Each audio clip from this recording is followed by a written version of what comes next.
أعوذ بالله من الشيطان الرجيم. بسم الله الرحمن الرحيم. لن يستنكف المسيح أن يكون عبدا لله ولا الملائكة المقربون ومن يستنكف عن عبادته ويستكبر فسيحشرهم إليه جميعا.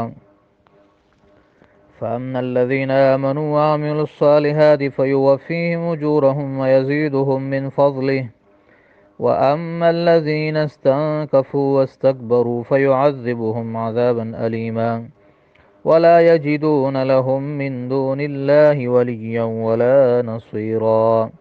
صدق اللہ العظیم. محترم سامعین، آج کے سوگ میں ہم سورۃ نساء آیت نمبر 172 سے 176 تک پڑھیں گے. یہ سورۃ نساء کا آخری رکوع ہے. یہاں سورۃ نساء بفضل اللہ و بحمدہ ختم ہو رہا ہے اور یہ پارہ نمبر 6 کا رکوع نمبر 4 ہے. یہ اختتامی رکوع ہے. اللہ تعالیٰ ارشاد فرماتا ہے لن یستنکف المسیح، ہرگز شرم محسوس نہیں کرے گا عیسیٰ علیہ السلام. استنکف یستنکف کے معنی ناک چڑھانا، شرم کرنا، عار کر محسوس کرنا، اپنے آپ کو بڑا سمجھنا، تکبر کرنا. لن یستنکف المسیح، ہرگز شرم محسوس نہیں کرے گا عیسیٰ علیہ السلام، ان یکون، اس بات سے کہ وہ ہو جائے عبدا للہ، بندہ اللہ کا. کہ ایک انسان کا سب سے بڑا مقام یہ ہے کہ اللہ اسے اپنا بندہ سمجھے. وَلَلْمَلَائِكَةُ الْمُقَرَّبُونَ، اور نہ ہی شرم محسوس کریں گے، تکبر کریں گے وہ فرشتے جو اللہ کے مقرب ہے، جو اللہ کے بڑے نزدیک ہے مرتبے میں. وَمَن يَسْتَنكِفْ، اور جو کوئی شرم محسوس کرے گا، تکبر کرے گا، عن عبادتہ، اللہ کی عبادت اور بندگی کرنے سے، وَيَسْتَكْبِرْ، اور تکبر کرے گا، فَسَيَحْشُرُهُمْ، تو اللہ ان قریب جمع کرے گا ان سب کو، الیہ، اپنی طرف، جمیعا، اکٹھے. پھر کیا ہوگا؟ فَأَمَّا الَّذِينَ، پس جو لوگ آمنوا، ایمان لائے، وعملوا الصالحات، اور جنہوں نے نیک اعمال کیے، فَيُوَفِّيهِمْ، تو وہ پورا دیں گے ان کو، اجورہم، ان کے اجر، وَيَزِيدُهُمْ، اور ان کو زیادہ بھی دے گا، من فضلہ، اپنے فضل سے. کہ ایک نیکی پر 10 گنا سے لے کر 700 گنا تک اور کروڑوں تک دے گا. وَأَمَّا الَّذِينَ اسْتَنكَفُوا، اور جو بہرحال جس نے شرم محسوس کیا، وَاسْتَكْبَرُوا، اور تکبر کیا، فَيُعَذِّبُهُمْ، تو وہ عذاب دے گا ان کو، عذابًا علیما، بڑا دردناک عذاب. وَلَا يَجِدُونَ لَهُمْ، اور وہ نہیں پائیں گے، لہم، اپنے لیے، من دون اللہ، اللہ کے سوا، ولیًا، نہ کوئی دوست، ولا نصیر، اور نہ کوئی مددگار. یا ایھا الناس، اے لوگو، خطاب عام ہے تمام لوگوں کو. قد جاءکم، یقیناً تمہارے پاس آ گیا ہے، برہان، ایک بہت بڑا دلیل، من ربکم، تمہارے رب کی طرف سے، ایک واضح دلیل تمہارے رب کی طرف سے، ایک قاطع برہان، ایک کاٹنے والا دلیل، من ربکم، تمہارے رب کی طرف سے. وَأَنزَلْنَا إِلَيْكُمْ، اور ہم نے نازل کیا تمہاری طرف، نورا مبینہ، واضح نور. برہان سے مراد نبی علیہ السلام اور نور سے مراد قرآن مجید. فَأَمَّا الَّذِينَ آمَنُوا، سو جو لوگ ایمان لائے، باللہ، اللہ پر، وَاعْتَصَمُوا بِهِ، اور اس کو مضبوطی سے تھاما، یعنی موت تک اس کی پابندی کی. فَسَيُدْخِلُهُمْ، تو ان قریب اللہ ان کو داخل کرے گا، فی رحمت منہ، اپنے رحمت میں، وفضل، اور اپنے فضل میں، جنت میں، اسلام میں. وَيَهْدِيهِمْ إِلَيْهِ، اور ان کی رہنمائی کرے گا اپنی طرف، صراطا مستقیما، سیدھے راستے کی طرف. یستفتونک، پوچھتے ہیں حکم آپ سے، اے میرے نبی، یستفتونک، استفتاء، فتویٰ طلب کرنا، حکم طلب کرنا، شرعی. یہ لوگ آپ سے شرعی حکم پوچھتے ہیں کلالہ کے بارے میں. قل اللہ یفتیکم فی الکلالہ، آپ فرما دیجئے اللہ تمہیں فتویٰ دیتا ہے کلالہ کے بارے میں. یہ آپ کو یاد ہوگا، کلالہ کا ایک مسئلہ اس صورت کے ابتداء میں بھی گزر چکا ہے. یہاں 2 مسئلے اور ذکر ہو رہے ہیں. ان امرؤن ہلکا، کہ اگر ایک مرد ہلکا مر جائے، ایک آدمی اگر مر جائے، لیس لہ ولد، اس حال میں کہ اس کی اولاد نہ ہو اور اس کا باپ دادا بھی نہ ہو، ولہ اخت، اور اس کی ایک بہن ہو، فلہا نصف ما ترک، تو اس بہن کے لیے ہے آدھا اس مال کا جو اس مرد نے چھوڑا، وہو یرثھا، اور وہ مرد اس عورت کے سارے مال کا وارث ہوگا، یعنی بہن کا، ان لم یکن لہا ولد، اگر اس بہن کی اولاد نہ ہو، فَإِنْ كَانَتْ اثْنَتَيْنِ، پس اگر بہنیں دو ہو، فَلَهُمَا الثُّلُثَانِ، تو ان دونوں کے لیے 2/3 ہے، مما ترک، اس مال سے جو مردے نے چھوڑا، وَإِنْ كَانُوا إِخْوَةً، اور اگر وہ ملے جلے ہو، رجالاً ونساءً، مرد عورتیں بہن بھائی، فَلِلذَّكَرِ مِثْلُ حَظِّ الْأُنثَيَيْنِ، تو پھر مرد کے لیے 2 عورتوں کے برابر حصہ ہے، یبین اللہ لکم، اللہ واضح کرتا ہے تمہارے لیے، احکاما تضلوا، تاکہ تم گمراہ نہ ہو جاؤ، واللہ بکل شیء علیم، اور اللہ ہر چیز کو جاننے والا ہے۔ محترم سامعین، آیت نمبر 172 میں عیسائیوں اور مشرکین مکہ کے عقیدوں کی تردید ہے۔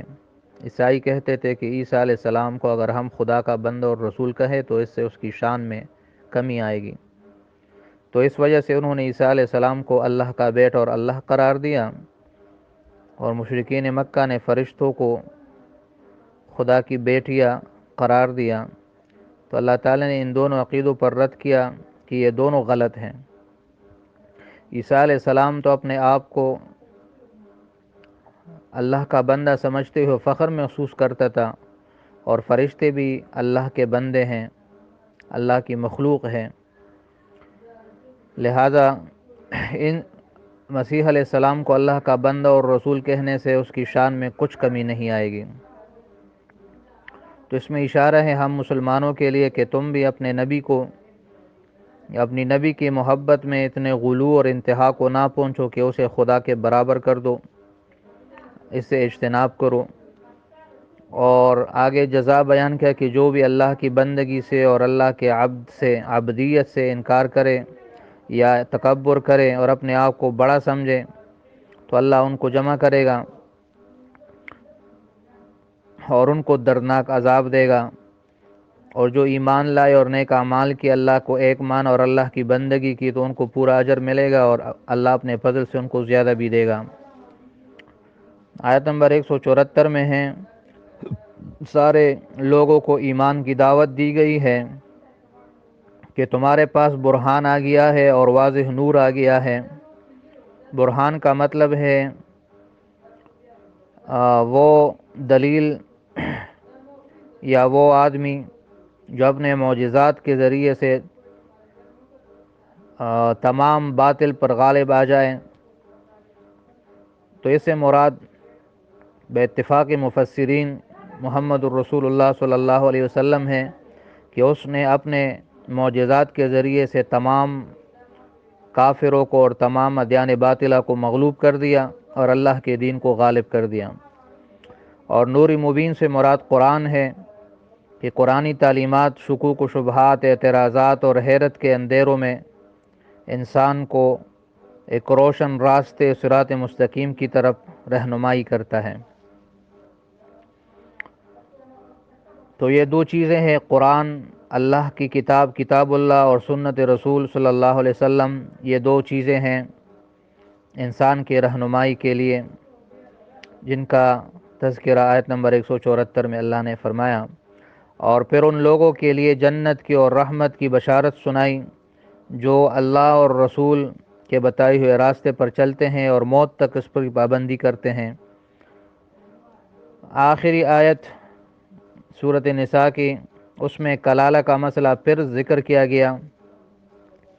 کلالہ وہ مرد یا عورت جس کے نہ اصول ہو نہ فروع ہو، یعنی نہ باپ دادا ہو اور نہ اس کا بیٹا اور بیٹی ہو، اولاد بھی نہ ہو، والد بھی نہ ہو، دادا بھی نہ ہو۔ تو یہاں 4 مسئلے بیان کیے گئے ہیں اس آیت میں۔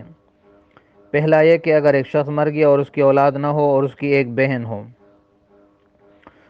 تو ایک بہن کو آدھا حصہ ملے گا، یہ پہلا مسئلہ ہے۔ اور اگر اس کا عکس ہو کہ بہن کلالہ ہو اور وہ مر جائے اور بھائی ایک ہو تو بھائی پورے مال کا وارث ہوگا، یہ دوسری صورت ہے۔ تیسری صورت یہ ہے کہ اگر دو بہنیں ہو تو ان کو 2/3 ملے گا، اور چوتھی اور آخری صورت یہ ہے کہ اگر بہت سے بہن بھائی ہو تو پھر ان میں قاعدہ ہوگا 1:2 کا، کہ 2 عورتوں کے برابر ایک مرد کو حصہ ملے گا۔ یہاں ایک مسئلہ اور نقطہ یاد رکھیں کہ یہاں جس بہن کا تذکرہ ہے اس سے مراد سگی بہن ہے یا باپ شریک بہن ہے۔ یہ وضاحت یہ یاد رکھیں کہ بہن جو ہے یہ 3 قسم کی ہے: باپ شریک بہن، ماں شریک بہن، اور وہ جس میں ماں باپ دونوں ہو جس کو سگی بہن کہتے ہیں۔ تو یہاں اس آیت میں سگی بہن کا یا باپ شریک بہن کا حصہ ہے، اور جو ماں شریک بہن بھائی ہے ان کا حصہ اس صورت کے ابتدائی رکوع میں ذکر کیا گیا تھا۔ وَإِنْ كَانَ رَجُلٌ يُورَثُ كَلَالَةً أَوِ امْرَأَةٌ وَلَهُ أَخٌ أَوْ أُخْتٌ فَلِكُلِّ وَاحِدٍ مِّنْهُمَا السُّدُسُ، کہ ان کا چھٹا حصہ ہوتا ہے۔ اور اگر وہ ایک سے زیادہ ہو فَإِنْ كَانُوا أَكْثَرَ مِنْ ذَلِكَ فَهُمْ شُرَكَاءُ فِي الثُّلُثِ، تو پھر وہ سارے 1/3 میں شریک ہوتے ہیں۔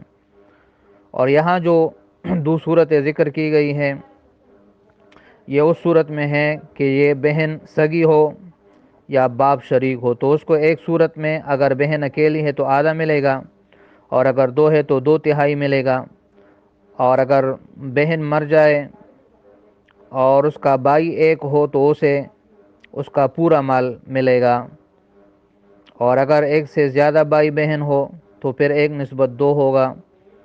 آخر میں اللہ فرماتا ہے کہ یہ جو احکام میں نے بیان کیے اس میں حکمت اور مقصد یہ ہے کہ تم گمراہی سے بچو اور سیدھے اور صاف راستے پہ چلو، اور اللہ ہر چیز کو جانتا ہے۔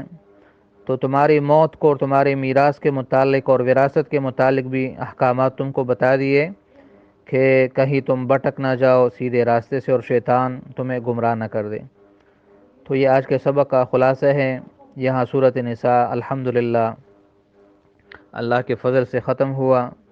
اللہ تعالی ہمیں توفیق دے قرآن کے ساتھ نسبت برقرار رکھیں، یہ بہت بڑی نعمت ہے، اللہ کی طرف سے خصوصی فضل ہے، اور وہ لوگ بڑے خوش قسمت ہیں جنہیں قرآن کے ساتھ نسبت نصیب ہو جاتی ہے، جو قرآن کے سامنے بیٹھتے ہیں اور قرآن کے تلفظ کرتے ہیں، قرآن کے الفاظ پڑھتے ہیں اور اس پر سمجھنے کی کوشش کرتے ہیں، اور اس کے لیے تکلیفیں اور تھکاوٹیں برداشت کرتے ہیں، اس کے لیے اپنی نیندیں قربان کرتے ہیں اور وقت نکالتے ہیں، تو یقیناً یہ اللہ تعالیٰ کی بہت بڑی مہربانی ہے۔ اللہ تعالیٰ ہم سب کو قرآن کی محبت نصیب کرے اور قرآن کے ساتھ ہماری اس نسبت کو موت تک قائم و دائم رکھے، اور اس پر جتنے اجر و ثواب کا اللہ نے وعدہ کیا ہے اللہ تعالیٰ ہمارا اس میں بھرپور حصہ نصیب فرمائے۔ اللہ ہمارے ایمان کی اور ہمارے اعمال کی حفاظت فرمائے، اور ہمارے